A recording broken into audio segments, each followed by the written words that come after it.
Je dis, il y a un plaisir effectivement à le faire, mais il y a aussi surtout une grande angoisse. Comme on sait qu'on ne peut pas rater, et si on tient vraiment au travail qu'on fait, que ça correspond vraiment à ce qu'on a envie d'exprimer, il y a aussi une grande nervosité et un grand stress. Si les jeunes se tournent vers l'aspect de revenir à la photographie argentique, je pense que c'est quelque part aussi parce qu'il y a quelque chose de merveilleux quand on est dans un labo de voir apparaître l'image et puis après de lui donner un sens. Et quelquefois de prévoir le sens déjà au départ. Puis il y a l'aspect quand même un petit peu artisanal.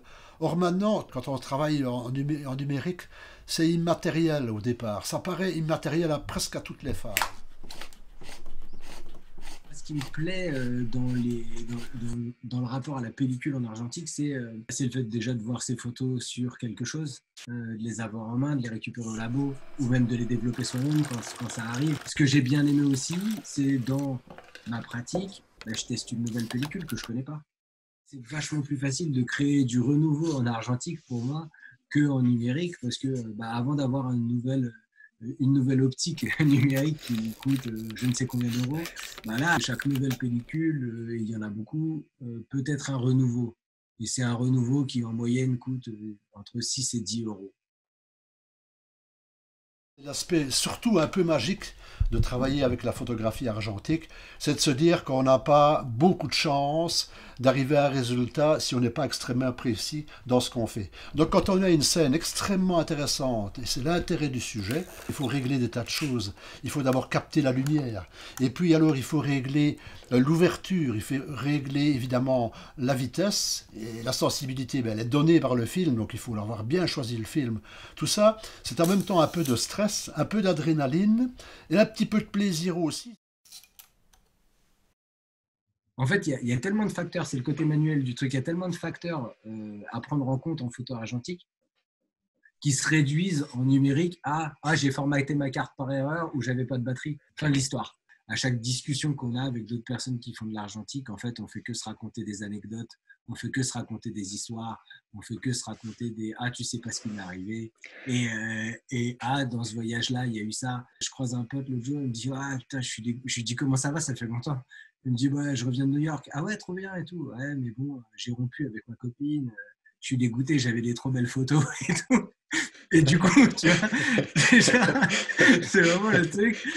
Bon, bah, fais chier, quoi. Tu vois. On fait que se raconter des anecdotes bien, pas toujours aussi dramatiques que celle-là, mais voilà. En photo argentique, il n'y a rien à faire. On ne pouvait pas faire du labo tout seul. Fallait descendre avec quelqu'un qui l'avait fait, qui vous expliquait quand même les grands principes. Et après, on remontait, on était en collectif. Donc obligatoirement, on devait confronter ces photographies avec d'autres et ces tirages avec d'autres. Donc à ce moment-là, le regard était dur des autres. Maintenant, en photographie numérique, ben, c'est on like. Donc ça veut dire on n'aime pas. Désolé, mais la photographie qui est un moyen d'expression, c'est pas ça. C'est pas je vais mettre un maximum de likes. Entre faire un tirage noir et blanc ou couleur à l'agrandisseur en chambre, ou même faire tirer à partir d'un scan sur du papier argentique, c'est quand même pas pareil. Moi, je pense que c'est pas pareil. C'est pas que la qualité est meilleure, c'est l'investissement, c'est l'engagement que tu as mis dedans. C'est plus une question d'engagement. Et là, pour avoir fait un peu de tirage avec un tireur qui est professionnel depuis 25 ans, je vois les tirages. Oh, je crois pas que si j'étais passé à partir de fichiers numériques HD, méga HD, je pense pas que j'aurais le même truc.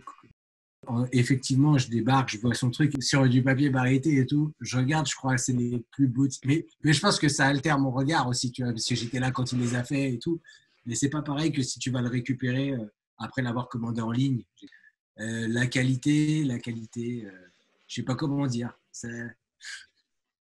C'est difficile parce que la perception de la qualité, elle est vraiment différente d'une personne à l'autre. Parce que la différence entre bah, quand c'est fait à la main et quand c'est fait par une machine. C'est peut-être ça aussi la qualité. J'ai beaucoup plus de plaisir à voir quelque chose qui va être fait par un artisan. Alors, le tirage argentique, en fonction de si tu l'as fait faire par un tireur professionnel ou que tu l'as fait toi-même, eh ben, il ne va pas avoir la même histoire. Exactement. On en revient au boîtier. Exactement comme ton boîtier argentique, il appartenait à ton père. Donc, tu y es attaché. Pour toi, c'est le meilleur appareil du monde. Et un autre, il va dire, mais non, c'est une daube. moi, il me convient pas. Le fait de n'avoir que quelques photographies à faire sur un sujet, étant donné le coût de la photographie, fait aussi qu'on est extrêmement sélectif. Le fait de pouvoir faire beaucoup de photos en numérique, est-ce que ça ne tue pas quelque part un peu la photo? Ben, je dirais oui et non. Je dirais oui, quand on se dit bah, je vais faire 10 000 photos, hors de là-dedans j'en tirerai bien une vingtaine et une dizaine d'autres que je vais récupérer avec Photoshop. Parce que ça veut dire qu'on n'a peut-être pas bien choisi son sujet, qu'on n'a peut-être pas obligatoirement, on se dit bah, on va laisser faire le hasard et puis on verra bien. Hein. Donc ça, effectivement, c'est pas une bonne démarche. Mais celui qui a déjà une discipline individuelle de qualité et qui a des choses à dire, bah, il va essayer de l'approcher au plus vite. L'an dernier, je testais une pellicule et j'ai eu un problème de développement. Et j'avais fait des portraits et quand j'ai récupéré les photos, franchement, j'ai pas aimé les photos du tout.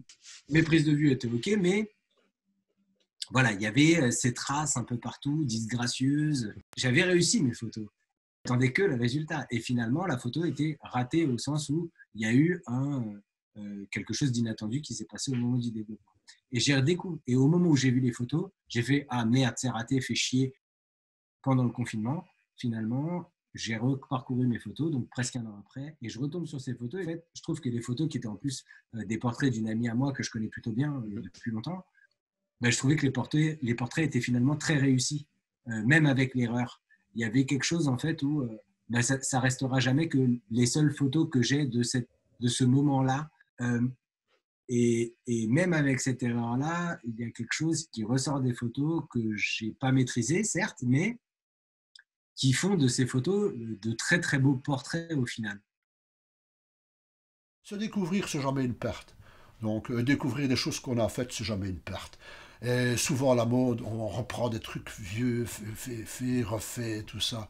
Et c'est parce qu'il y a quelque chose de magique dans ce qu'on refait et qu'il y a quelque chose qui passe au niveau de ce qu'on transmet à d'autres que c'est important. C'est ça, finalement, qui compte. C'est ce que vous transmettez.